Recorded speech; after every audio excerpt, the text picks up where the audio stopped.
Hello everyone, সবাইকে আমার নতুন একটি ব্লগে সকলকে স্বাগত।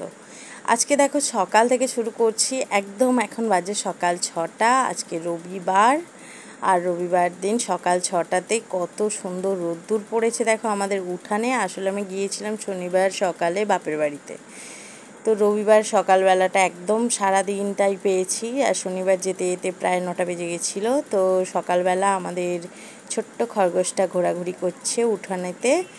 এটা হচ্ছে আমার ভাই আর ভাইয়ের বউ, ওরা মানে খরগোশটা পুষেছে, ভীষণ আদর করে বড় করেছে নিজের বাচ্চার মতো করে। তো যাই হোক, ওকে দেখালাম তোমাদেরকে, মর্নিং ওয়াক করছিল কি সুন্দর করে। আর তারপরে আমরা করছি আজকে তালের খাবার দাবার। আজকে আমাদের নিজেদেরই একটা গাছ আছে, যেটা ভাদ্র মাসেতেই এই গাছে থেকে তালটা পড়ে। আর এই সময়ই অন্য কোনো গাছে তাল থাকে না বলতে গেলে, এই আমাদের যে গাছটা আছে সেই গাছেতেই তালটা থাকে। আর এই তালের সিজনে তালের সিজনটা চলেই গেছে বলতে গেলে, তবুও ভাবলাম তালের জিনিসটা বানিয়ে খাই। আর এই গাছের তালটা ভীষণ বড় সাইজের হয় এবং ভীষণ ভালো খেতে হয়। কম মিষ্টি দিয়েও রান্না করেছি, কিন্তু খাবারগুলো অনেক মিষ্টি ছিল। তার কারণ তাল সাধারণত সবাই জানো অনেকটা তিতো টাইপের হয়, বা সেরকম কোনো মিষ্টি হয় না। কিন্তু আমাদের এই গাছের যে তালটা মিষ্টি হয়। এই তালটা যদি তুমি শুধু অনেকে আছে না তালের শাঁসটা ফুটিয়ে খায়, যেরকম তাল ক্ষীর করে না হয়তো, কিন্তু ফুটিয়ে রেখে দেয়। তো আমার মা আগে করতো কি, অল্প একটু নুন চিনি দিয়ে এই তালের শাঁসটা ফুটিয়ে দিত আর তার সাথে রুটি করে দিত, খেতে কিন্তু দারুণ লাগতো। আসলে তালটা খুবই ভালো। তো আজকে ভাবলাম তালের ফুলুরি বানাবো, তালের পাতা পিঠে বানাবো, আর বানাবো নারকেল পিঠে, যেহেতু দুটো নারকেল ছিল।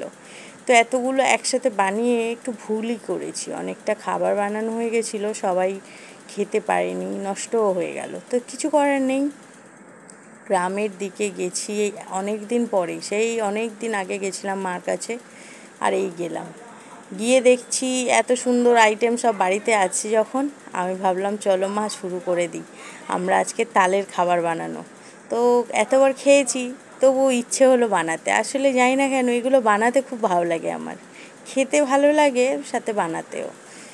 আর চার টুকরো নারকেল একটা বড় সাইজের কলা পাতার উপর রেখেছি, এত সুন্দর লাগছে, যেন সবুজের ওপর সাদা অলংকার, এত সুন্দর লাগছে, ভীষণ সুন্দর শোভা দিচ্ছে। তো যাই হোক, নারকেলগুলো কুড়িয়ে নিয়ে এবারে আমি এদিকে এইসব জোগাড় করছি, মা ওদিকে রান্না করছে। কারণ দু হাতে দুটো কাজ হলে তাড়াতাড়ি হবে, সেই জন্যে মাকে বললাম, মা তুমি রান্নাটা চটপট সেরে নাও, আর আমি এদিকে পিঠে পাঠার জোগাড়গুলো করে নিই। তো নারকেলটা কুড়িয়ে আমি আবার তালটা ছেনে নিয়েছি, আর কি সুন্দর ফুলের মতো চকচক করছে নারকেলগুলো। তো এদিকে তালটা ছেনে নিয়েছি। দেখেছো সচরাচর তোমরা দেখেছো 3 আঁটি তাল, এইটা দেখেছো 4 আঁটি তাল, 4টে আঁটি হয়েছে তালে। আর আমি একটা বাড়িতে নিয়েও এসেছি, সেটাতেও হয়তো 4টে আঁটি আছে, কারণ এর থেকেও বড় যেটা ভাঙলো আজকে মা, সেটার থেকেও বড়। তো আজকে আমি এভাবে ভিডিও করেছি যে ভয়েস ছাড়া, আমি সেভাবে ভিডিওটা করিনি যে ভয়েসটা ওখানেই দেব।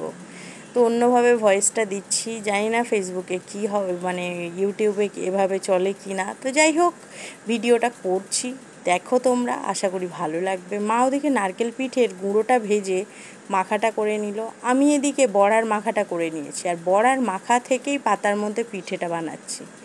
এর মধ্যে বেশি না, ছোট্ট চামচ তো, তাই 2 চামচ করে তালের শাঁস দিচ্ছি, তালের মাখাটা দিচ্ছি। এর মধ্যে যেরকম বড়াতে আর কি তালের ফুলুরির জন্য মাখে, নুন, চিনি, নারকেল, আটা, ময়দা, সুজি, চালের গুঁড়ো সব রকম মিক্স করে এটা মাখাটা বানিয়েছি। তো এই পাতার মধ্যে দিয়ে মুড়ে দিয়েছি, আর তার আগে পাতার মধ্যে একটু করে তেল লাগিয়ে নিয়েছিলাম। ও কাজটা শেষ করে নারকেল পিঠেটা গড়তে বসে গেছি। মাকে বললাম, তুমি রান্নাগুলো সেরে আর একদিকে বসিয়ে দাও তাওয়া, আমি এদিকে পাতা পিঠেগুলো গড়ে রেখেছি, তুমি ওগুলো ভাজা বসিয়ে দাও। তো মা একদিকে পিঠে ভাপানো জল বসিয়ে দিয়েছে, আর একদিকে তালের এই পিঠেগুলো পাতা পিঠেগুলো, এগুলোকে আমরা পাতা পিঠে বলি, অনেকে হয়তো তালপাতুড়িও বলে। তো এই তালপাতুড়িগুলো বানানোর জন্য মা ওদিকে তাওয়া বসিয়ে দিয়েছিল, তো ঝটপট হয়ে গেল সব কিছু।